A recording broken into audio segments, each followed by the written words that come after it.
ಕಾಂಗ್ರೆಸ್ ಪಕ್ಷ ಮುಖ್ಯಮಂತ್ರಿ ಸಿದ್ದರಾಮಯ್ಯ ಅವರನ್ನ 2 ಬಾರಿ ಸಿಎಂ ಆಗಿ ಮಾಡಿದೆ. ಅವರು ಉತ್ತಮವಾಗಿ ಕೆಲಸವನ್ನ ಮಾಡಿಕೊಂಡು ಬಂದಿದ್ದಾರೆ.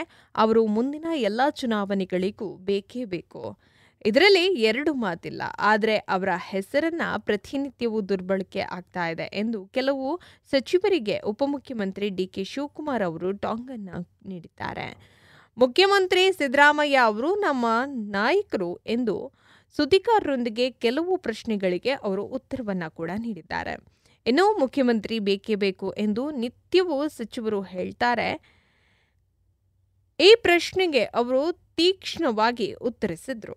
ದಿನ ಬೆಳಗಾದ್ರೆ ಸಾಕು ಸಿಎಂ ಸಿದ್ದರಾಮಯ್ಯ ಅವರ ಹೆಸರು ದುರ್ಬಳಕೆ ಮಾಡಿಕೊಳ್ಳಲಾಗ್ತಾ ಇದೆ ಎಂದು ಅವರು ಬೇಸರವನ್ನ ಇಲ್ಲಿ ವ್ಯಕ್ತಪಡಿಸಿದ್ದಾರೆ.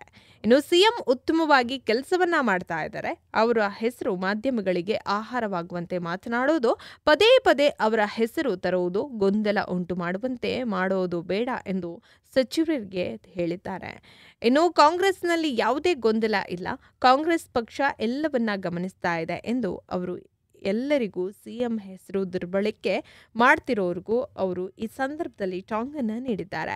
ಮುಂದಿನ ಸ್ಥಳೀಯ ಚುನಾವಣೆಗಳು, ಜಿಲ್ಲಾ ಪಂಚಾಯಿತಿ, ತಾಲೂಕು ಪಂಚಾಯಿತಿ ಸೇರಿದಂತೆ ಎಲ್ಲಾ ಚುನಾವಣೆಗಳಿಗೂ ಮುಖ್ಯಮಂತ್ರಿ ಬೇಕು. ಪಕ್ಷ ಅವರನ್ನ ಸಿಎಂ ಮಾಡಿದೆ, ಅಂಥವರನ್ನು ಬೇಕೇ ಬೇಕು ಎಂದು ಬೇಡದ ಗೊಂದಲದ ಹೇಳಿಕೆಯನ್ನ ನೀಡಬಾರದು. ಪಕ್ಷದಲ್ಲಿ ಗೊಂದಲ ಅನ್ನೋದೇ ಇರಬಾರದು ಎಂದು ಅವರು ಸ್ಪಷ್ಟಪಡಿಸಿದರು.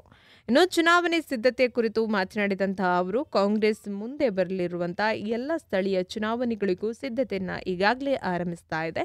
ಈ ಸಂಬಂಧ ನ್ಯಾಯಾಲಯದ ಸಲಹೆ ಸೂಚನೆಯ ನಿರೀಕ್ಷೆಯ ಮೇರೆಗೆ ನಾವು ಮಾಡ್ತಾ ಇದ್ದೇವೆ. ಇನ್ನು ಚುನಾವಣೆಗಳಿಗೆ ಬೇಕಾದಂಥ ಎಲ್ಲ ಸಿದ್ಧತೆಗಳನ್ನು ನಾವು ಈಗಾಗಲೇ ಮಾಡಿಕೊಳ್ತಾ ಇದ್ದೇವೆ ಎಂದು ಅವರು ಈ ಸಂದರ್ಭದಲ್ಲಿ ತಿಳಿಸಿದರು.